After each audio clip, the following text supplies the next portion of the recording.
Eh bien, bonjour à tous et à toutes. Vous êtes présents sur l'invitation de votre cabinet comptable et nous en remercions. Ce JT Live est organisé par votre cabinet comptable dans le cadre du groupement national Différence dont il fait partie. Nous vous précisons que ce groupement a pour vocation de mutualiser les outils et également les réflexions, comme ce JT d'ailleurs en est l'illustration. Ce journal sera diffusé en replay sur le site de votre cabinet. Il est normalement réservé à vous, clients du cabinet, mais compte tenu de cette période un petit peu compliquée, les actions de solidarité prédomineront et donc on vous invite à partager ce JT auprès de vos proches. Enfin, dernier petit point pratique, nous vous invitons aussi à poser vos questions dans l'espace discussion. Nous n'y répondrons pas en direct pour des raisons pratiques et vous le comprendrez, limitées dans le temps, mais nous publierons les réponses dans nos fils d'actu. Voilà, nous vous souhaitons donc une bonne réunion que nous allons débuter de suite. Premier point, nous avons eu une alerte tout récemment sur un communiqué du ministère de l'Économie afin de garantir le bénéfice des dispositifs pour les entreprises, bien sûr, qui y sont éligibles. La date limite de déclaration des exonérations et aides au paiement des employeurs, qui était à l'origine calée au 31 octobre, a été reportée au 30 novembre prochain. Et donc, il est admis que cette déclaration puisse être réalisée au sein de la DSN, comme ça a été fait en octobre, sur novembre, sous réserve qu'elle soit déposée au plus tard au 30 novembre. Alors, concrètement, ça veut dire quoi? Ça veut dire que les DSN, normalement, c'est au plus tard le 15 novembre. À travers ce communiqué, on peut comprendre que si l'on envoyait nos DSN postérieurement au 15, mais jusqu'au 30 au plus tard, nous n'aurions pas de majoration ni pénalité de quoi que ce soit. Cela étant dit, il est quand même recommandé, autant que faire se peut, de les établir au plus tard le 15 novembre, je pense. Pour en savoir plus, vous pouvez vous connecter sur le site économie.gouv.fr. Le communiqué de presse du 20 octobre 2020, c'est-à-dire de mardi dernier, a été envoyé par le cabinet de Bruno Le Maire et il comporte l'élargissement des prochaines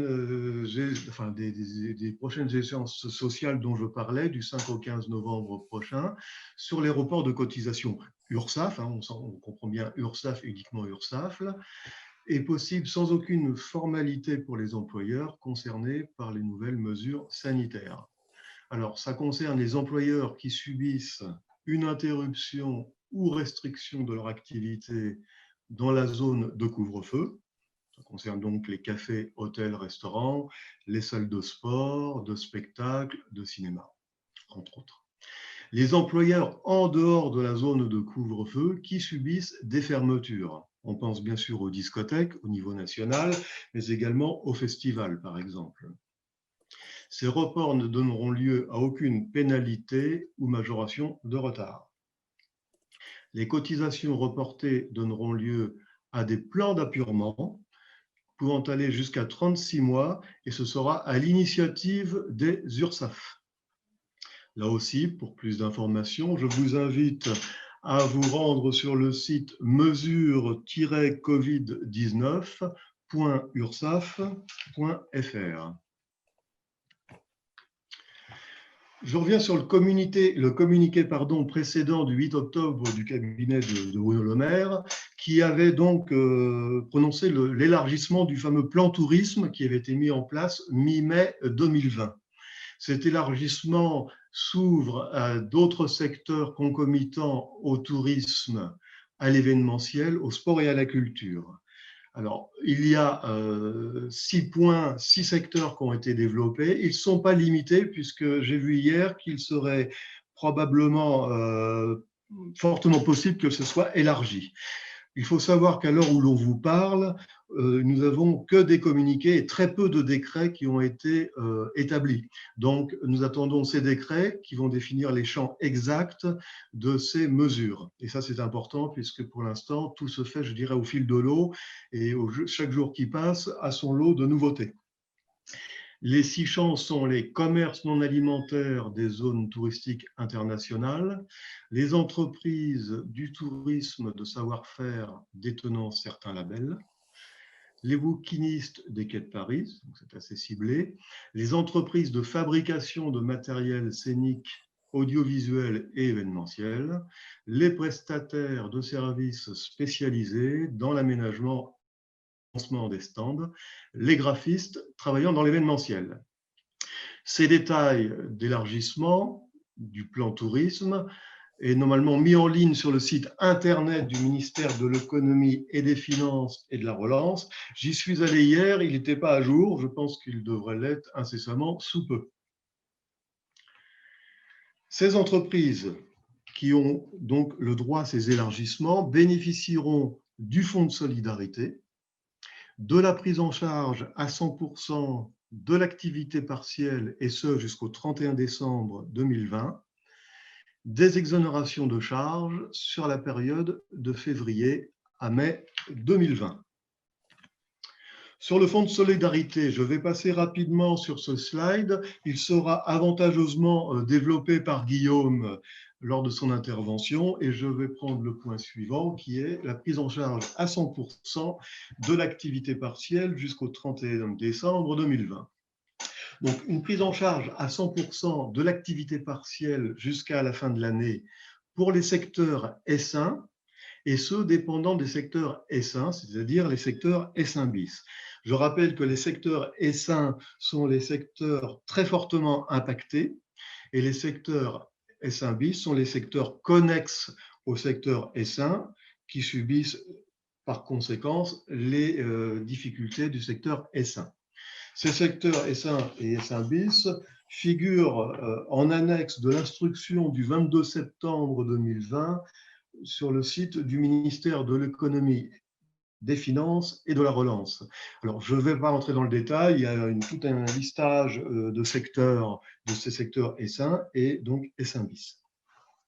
Les entreprises fermées administrativement ou faisant l'objet de restrictions horaires pourront donc bénéficier aussi d'une prise en charge à 100% de l'indemnité d'activité partielle par l'État et l'UNEDIC jusqu'à la levée de la fermeture.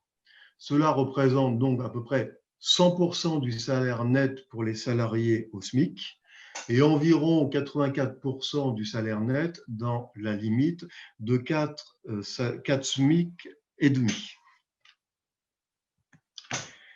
Les exonérations de charges sur la période de février à mai 2020, vous savez que nous avions jusqu'au 15 octobre pour faire ces exonérations dans les DSN. Ça a été reporté à fin novembre, donc on pourra le faire pour nos clients, pour vous clients, pardon, qui avaient déjà eu ce dispositif à disposition. Se rajoute donc cet élargissement.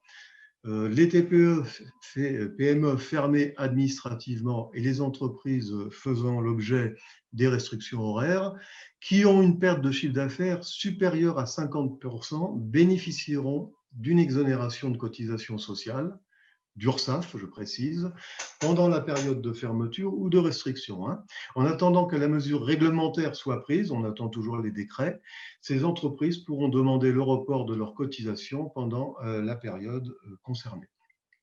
En outre, les TPE et PME qui ne font pas directement l'objet d'une restriction d'ouverture, mais qui ont perdu malgré tout la moitié de leur chiffre d'affaires, pourront solliciter au cas par cas une remise des cotisations pendant la période de fermeture. Il conviendra de vous rapprocher auprès de vos cabinets respectifs pour qu'on puisse vous accompagner, bien sûr, dans ces démarches. Un petit jeu de questions-réponses. Nous avons eu pas mal de questions pratiques sur l'éligibilité ou non de certains secteurs. Par exemple, les blanchisseries de détail sont-elles éligibles? L'URSSAF s'est posé s'est positionnée par rapport à ces questions. Donc, elle dit en clair non, seul à l'origine, les blanchisseries de gros étaient éligibles, mais toutefois, l'URSSAF précise qu'une blanchisserie dépendant d'un restaurant impacté par la crise peut bénéficier du dispositif. Cela veut dire concrètement que la blanchisserie travaillant pour un restaurateur de façon quasi exclusive ou d'un hôtel, dépendant de cet hôtel ou de ce restaurant, pourra bénéficier de cette éligibilité. Les professions médicales ou paramédicales sont-elles éligibles? Question a été posée. Là, l'URSSAF répond clairement non. La plupart ont dû fermer, en effet, selon les consignes de l'ordre, l'ordre des professions médicales, mais l'URSSAF rappelle qu'il ne s'agit là que d'une position de l'ordre et qu'il n'y avait pas de fermeture administrative au sens propre du terme. C'est pour ça que l'URSSAF répond que non, il n'y a pas d'éligibilité pour cette profession médicale ou paramédicale. Les agences mobilières sont-elles éligibles? Non. La plupart ont dû fermer là aussi sur des recommandations de syndicats professionnels pour des raisons sanitaires, mais elles ne figurent pas dans l'annexe 3 de l'instruction de la direction de la sécurité sociale, donc non éligibles. Les auto-écoles sont-elles éligibles? Oui, bien que non mentionnées cette fois dans les secteurs visés, l'URSSAF précise malgré tout que ces secteurs ayant dû cesser totalement leur activité, les auto-écoles sont éligibles à l'exonération et à l'aide au paiement. Les cabinets d'avocats ayant une activité exclusivement contentieuse, je dis bien exclusivement contentieuse, sont-ils éligibles? Eh bien non, car bien qu'impactés par la fermeture des salles d'audience, ces cabinets qui allaient dans les salles d'audience ne bénéficient pas de l'exonération et ne sont donc pas éligibles à ce dispositif. L'aide bénéficie-t-elle aux gérants minoritaires? On avait vu dans la documentation que le président de SAS, il bénéficiait rien sur les gérants minoritaires. Là-dessus, la direction de la sécurité sociale s'est positionnée clairement. Oui, les gérants minoritaires sont éligibles à l'aide et au paiement.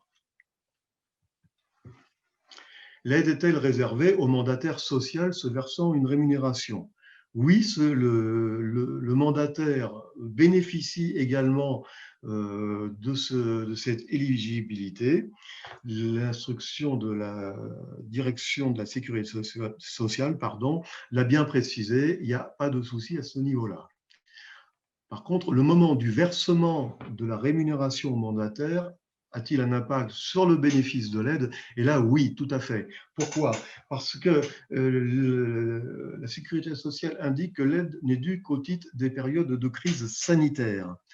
En clair, un mandataire qui serait amené à se verser une rémunération qu'en décembre ne serait pas éligible puisque la rémunération versée en décembre ne porterait pas sur la période de février à mai qui était la période de crise sanitaire. Donc, ça, c'est un point très important et d'être très vigilant sur ce point-là, puisqu'on pourrait, dans ce cas, en tant que mandataire, être exclu de l'éligibilité. Question liée au chiffre d'affaires. Une baisse de chiffre d'affaires est-elle toujours requise? Eh bien non, la baisse du chiffre d'affaires n'est requise que pour les secteurs visés en S1 bis que j'évoquais tout à l'heure, c'est-à-dire les secteurs connexes. En clair, les secteurs très impactés bénéficiaient de fait d'office immédiatement des exonérations et des aides au paiement. Par contre, pour les secteurs connexes, ce n'est pas acquis d'office. Ils doivent respecter une baisse, entre guillemets, de chiffre d'affaires d'au moins 80% par rapport à la période de référence. Donc là, il y a une dépendance pour ces secteurs S1 bis dits connexes. Pour les secteurs connexes S1 bis, faut-il, outre la baisse du chiffre d'affaires que je viens d'évoquer, démontrer la dépendance à l'activité des secteurs visés au S1? On s'était posé la question. Là-dessus, la direction de la sécurité sociale nous a répondu non, il n'y a pas nécessité de faire une précision supplémentaire. La baisse du chiffre d'affaires en elle-même, de 80% en l'occurrence, suffit à caractériser la dépendance par rapport au secteur S1, qui est le secteur donc très impacté. Il y a aussi des questions qui se posent sur les effectifs. Une entreprise du secteur de l'événementiel, prenons cet exemple, composée de 2 établissements, l'un de 250 salariés, l'autre de 22 salariés. Ce dernier, 22 salariés, peut-il bénéficier de l'exonération? Eh bien non, parce qu'on raisonne au niveau de l'effectif global de l'entreprise, tout établissement confondu. Et là, l'entreprise étant composée de plus de 250 salariés, elle ne bénéficie pas de cette exonération. Prenons un autre exemple. Une entreprise de tourisme emploie moins de 250 salariés, mais fait partie d'un groupe de plus de 250 salariés.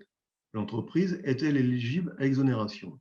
Eh bien oui, comme par rapport à l'exemple précédent, l'effectif s'apprécie au niveau de l'entreprise. Et donc l'entreprise qui emploie moins de 250 salariés, au sein d'un groupe, certes, de plusieurs entreprises, mais l'entreprise en elle-même bénéficie, puisqu'elle a moins de 250 salariés, de dispositifs d'exonération et d'aide au paiement des cotisations. Alors, je fais un petit rappel sur le dispositif qui avait été mis en place mi-mai par rapport à la loi de finances qui avait été prévue dans le dispositif d'exonération. Il y avait quatre points. Il y avait l'exonération de cotisations patronales, je précise bien patronales URSSAF, des aides au paiement des cotisations, du plan d'apurement des cotisations et enfin d'une remise partielle de dette. Pour synthétiser, je vous soumets un petit tableau parce que le dispositif est vraiment très complexe à comprendre. En clair, une entreprise qui a plus de 250 salariés ne bénéficie pas de l'exonération, pas d'aide au paiement, pas de remise des dettes, mais elle peut bénéficier du plan d'apurement sous condition. Pour les entreprises qui ont donc moins de 250 salariés, se pose la question si elles sont rattachées au secteur S1 que j'évoquais, le fameux secteur très impacté, le tourisme, l'événementiel, etc. Si oui, l'exonération de cotisations et d'aide au paiement sur la période du 1er février au 31 mai et le plan d'apurement est acquis d'office. Il n'y a pas de demande particulière à faire, sinon elle est déclarée bien sûr dans la DSN. Si l'entreprise n'appartient pas au secteur S1, appartient-elle et relève-t-elle du secteur S1 bis dit connexe? Si oui, a-t-elle, comme on l'évoquait tout à l'heure, une très forte baisse du chiffre d'affaires, c'est-à-dire une baisse de chiffre d'affaires d'au moins 80% par rapport à la période précédente? Si tel est le cas, cette entreprise se retrouve dans le cas précédent S1, elle bénéficie des exonérations, des aides et du plan d'apurement. À l'inverse, si elle relève du secteur connexe, mais n'a pas une baisse de 80% de son chiffre d'affaires, elle bénéficie malheureusement pas de l'exonération, pas de l'aide au paiement, mais du plan d'apurement avec demande de possible de remise de dette. Cette demande de remise de dette sur la période du 1er février au 31 mai n'est possible que si l'activité de cette entreprise a été réduite au cours de cette période, donc du 1er février au 31 mai, d'au moins 50% par rapport à l'année précédente. Enfin, si l'entreprise ne relève ni du secteur S1 ni du secteur S1 bis, donc ni impacté ni connexe, mais qu'il s'agit d'une entreprise de moins de 10 salariés avec une activité d'accueil au public et qui a été interrompue par le Covid, mais interrompue de façon administrative et pas de façon volontaire. Si tel est le cas, cette entreprise bénéficie des exonérations de cotisations, des aides au paiement pour la période du 1er février au 30 avril, ainsi que du plan d'apurement. Si elle ne satisfait pas, cette entreprise de moins de 10 salariés, à une fermeture, par exemple, administrative, une entreprise qui a fermé spontanément ou sur les conseils de son ordre ou de son syndicat professionnel, elle ne bénéficie pas alors de l'exonération, pas d'aide au paiement, mais d'un plan d'apurement avec demande possible de remise de dette, comme on l'évoquait tout à l'heure, si l'activité a été réduite au cours de la période du 1er février au 31 mai, cette fois, pour une baisse d'activité de 50% par rapport à 2019. Le dispositif, effectivement, est très complexe.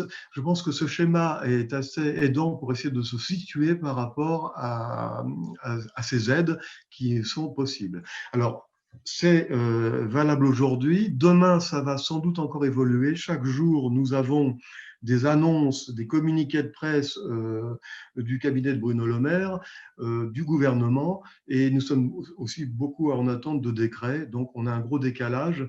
On attend bien évidemment les décrets pour pouvoir, avec certitude, pouvoir appliquer ces mesures.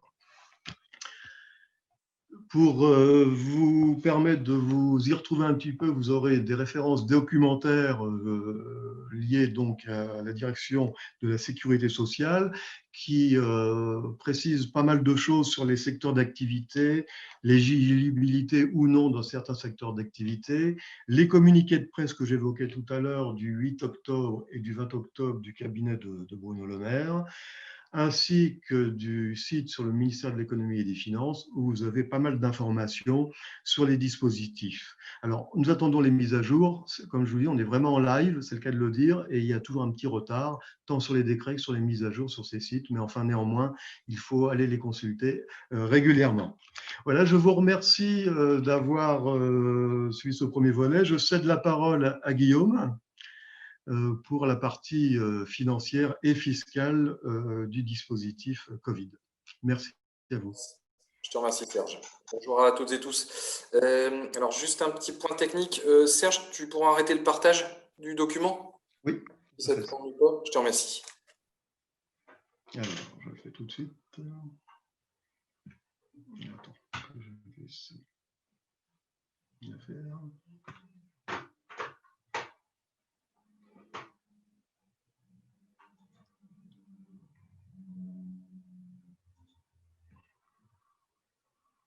C'est bon, tu as la main?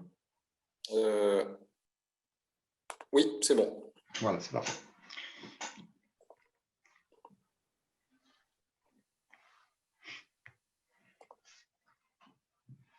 Jusque...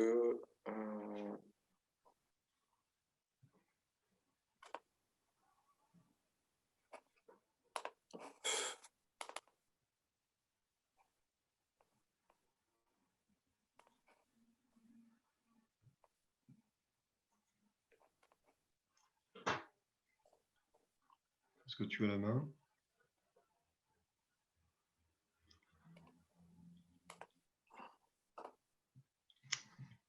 Je pense que oui, normalement. Moi, je suis sorti. Ça doit apparaître, théoriquement. Les petits problèmes du direct. Serge, tu le vois en ligne ou pas, le support? Moi, je ne le vois pas, non. Tu le vois pas? Je ne le vois pas. Ah, si, ah, ça y est, je le vois. C'est bon? Ok. Je le vois, il n'est pas très bien centré, mais je le vois. Je le vois en taille. Mais c'est bon. On voit tout ou pas? Non, moi, ça déborde un petit peu sur les côtés. Bah, écoute, tu peux le repartager. À ce moment, je vais arrêter le partage et puis on fera passer directement de chez toi. Je pense que ça sera plus simple, à mon avis. On va mettre le tien en ligne.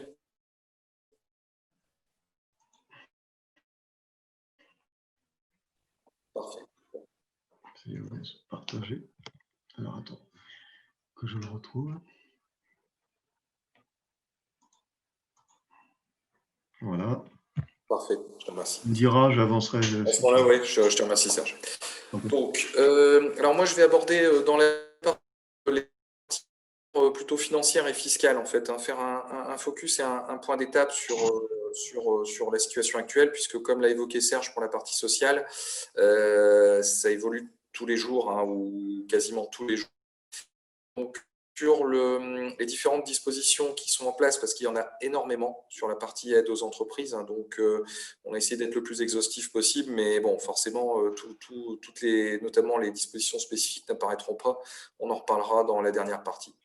Alors, pour commencer, donc sur les échéances fiscales, donc effectivement, dans le cadre des dernières communications, en fait, il y a eu des instructions qui ont été données en fait pour des possibilités de demande auprès des SIE de délai de paiement des impôts indirects, notamment et direct, sachant qu'il y a des exceptions. La TVA et le prélèvement à la source, notamment sur les fiches de paye, là, il reste absolument intransigeant. C'est-à-dire que, pour rappel, la question s'était posée pendant la période de confinement. Il n'est pas possible, alors sauf à demander un étalement sur 1 ou 2 mois de la TVA, mais c'est ponctuel, ils peuvent l'accorder. Mais sinon, la TVA ne fait pas partie des possibilités de décalage de paiement au niveau des impôts. Et il y en est de même que pour les prélèvements à la source sur les fiches de paye. Et on a eu des rappels intransigeants de l'administration fiscale à ce sujet. Donc ça, forcément, ça concerne les entreprises qui sont en difficulté, qui ont une restriction d'activité, qui ont une situation financière qui le justifie. Donc bien évidemment, si la société n'est pas capable de justifier de difficultés financières et a été impactée à la marge par la période de confinement, ça sera très compliqué d'obtenir des délais puisque c'est sur examen. Sachant que des remises d'imposition, c'est-à-dire des annulations d'imposition, sont évoquées dans le cadre des communications du cabinet de Bruno Le Maire, mais encore une fois, on est vraiment sur des choses extrêmement rares et qui se justifieront au cas par cas, donc vraiment des entreprises qui justifient de très grandes difficultés. Sur le prêt garanti par l'État, donc ça c'est un dispositif qui a été mis en place durant la période de confinement. Alors je vous ai remis rapidement les conditions, je ne vais pas les reparcourir parce que je pense que vos cabinets, vous avez fait le point largement là-dessus avec vos cabinets respectifs. Donc on avait jusque fin d'année pour l'instant, on a une garantie de 90%, jusque 25% du chiffre d'affaires, un coût qui est très faible la première année et qui évolue les années suivantes et une possibilité d'amortissement au-delà des 12 mois, des 12 premiers mois avec une durée maximum de 5 ans. Sur l'actualité des PGE, donc globalement, il y a eu un PGE saison qui a été mis en place depuis le 5 août 2020. Donc concrètement, ça s'oriente surtout sur le secteur donc, où l'activité est saisonnière et encore plus liée au tourisme, avec l'hôtellerie, la culture, le sport, ce genre de choses. Et là, en fait, la différence, c'est qu'au lieu de prendre 25% du chiffre d'affaires en plafond de PGE, on peut aller chercher 3 mois des meilleures années, enfin les 3 meilleurs mois du dernier exercice clos. Donc potentiellement, selon l'année, ça peut permettre d'avoir une enveloppe un peu plus importante. D'autre part, sur les PGE, alors ça fait partie, comme l'évoquait justement Serge dans la partie sociale, ça fait partie des annonces qui ont été faites donc, aux alentours du 15-16 octobre par Bruno Le Maire. On est donc sur des annonces, pour l'instant, ce n'est pas confirmé par décret, mais ce qui est évoqué, c'est un report au 30 juin 2021 pour la possibilité de souscription, alors soit de PGE, si l'entreprise en question n'avait pas décidé de le faire dans l'immédiat, ou soit pour aller chercher des enveloppes complémentaires, notamment si on n'a pas été chercher la limite de 25% du chiffre d'affaires. Alors, petit rappel également, toujours concernant les PGE, sachant que ça, ce n'est pas une nouveauté, ça existe depuis la mise en place, c'est qu'en cas de refus, il y a 2 options qui se présentent. Alors, la première option, puisqu'elles sont à prendre dans l'ordre, c'est de saisir tout d'abord le conciliateur du crédit, donc qui est disponible via, de mémoire, je crois, le site de la Banque de France. Donc, ce conciliateur du crédit interviendra si la société en question a essuyé des refus sur les obtentions de prêts garantis par l'État.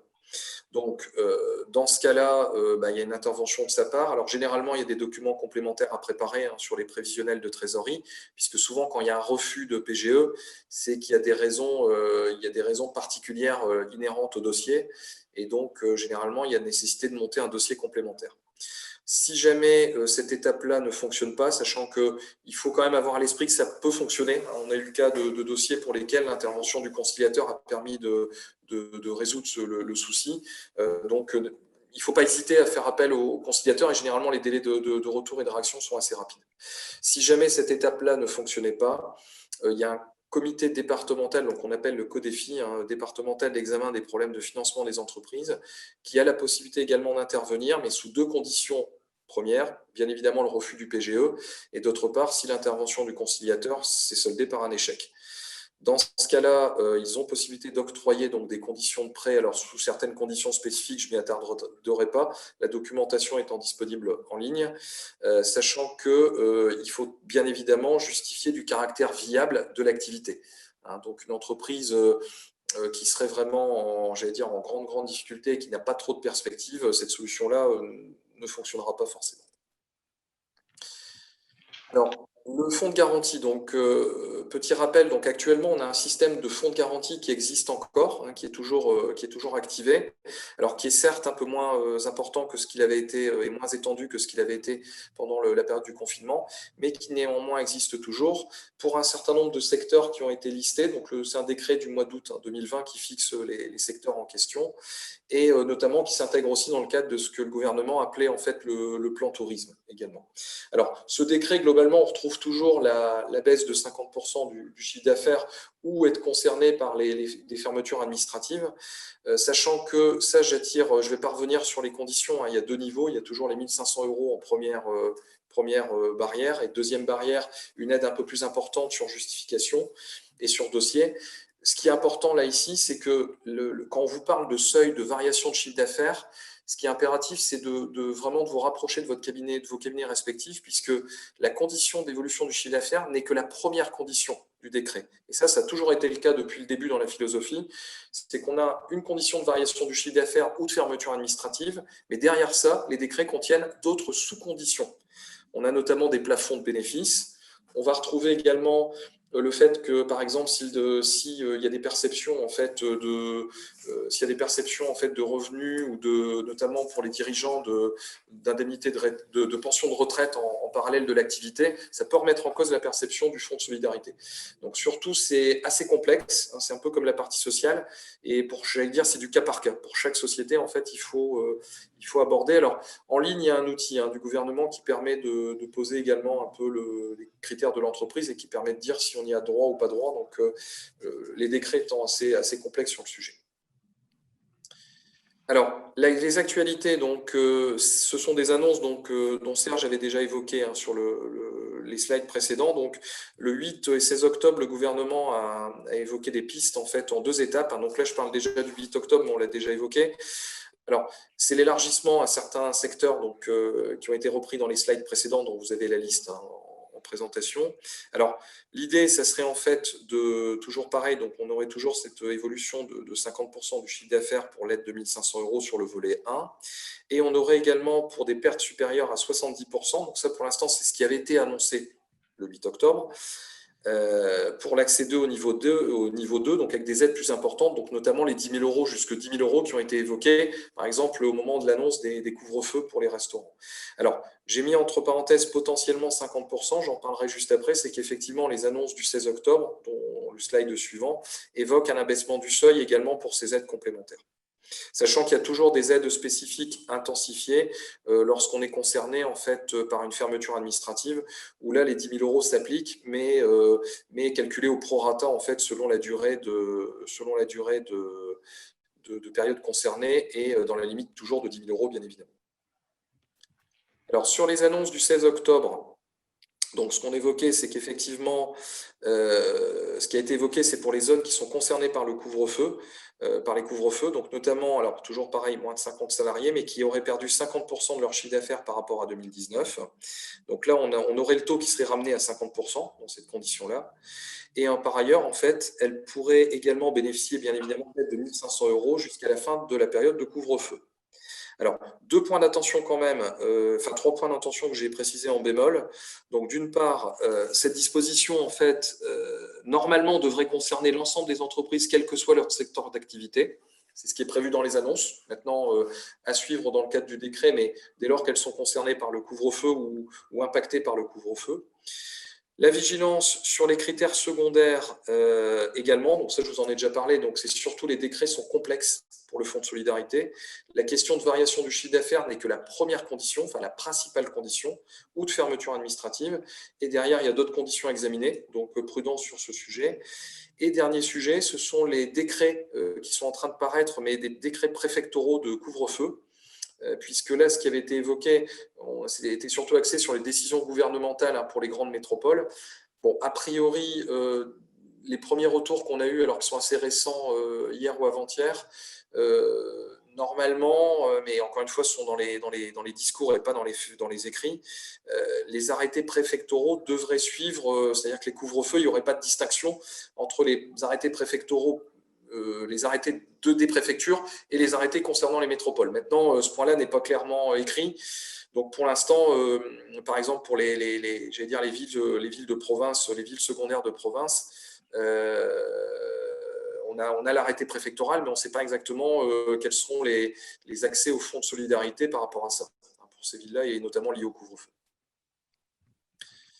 Alors, toujours pareil pour le 16 octobre, donc c'est ce qui a été évoqué, c'est que pour les entreprises de moins de 50 salariés des secteurs de l'hôtellerie, café, restauration, du sport, de l'événementiel, dès lors qu'ils auraient une perte de 50% et non plus 70%, donc ce que j'évoquais dans les annonces du 8 octobre, il diminuerait, donc ça permettrait d'élargir le spectre d'entreprises qui pourraient bénéficier.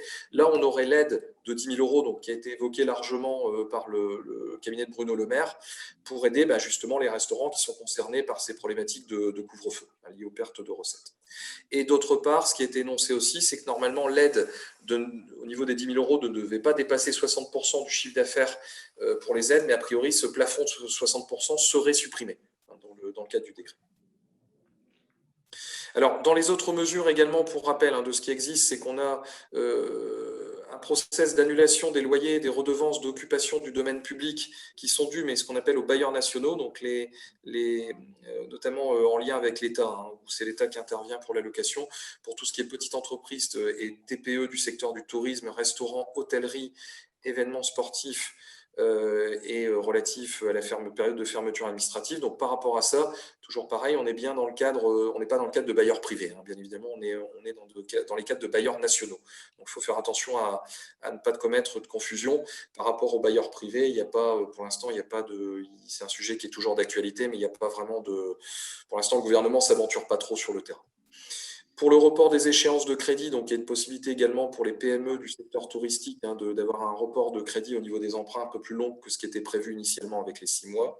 Et puis bon, pour les mesures un peu secondaires, mais il y a une augmentation du plafond journalier des tickets restaurants et des dérogations d'utilisation également pour le week-end sur ce point-là.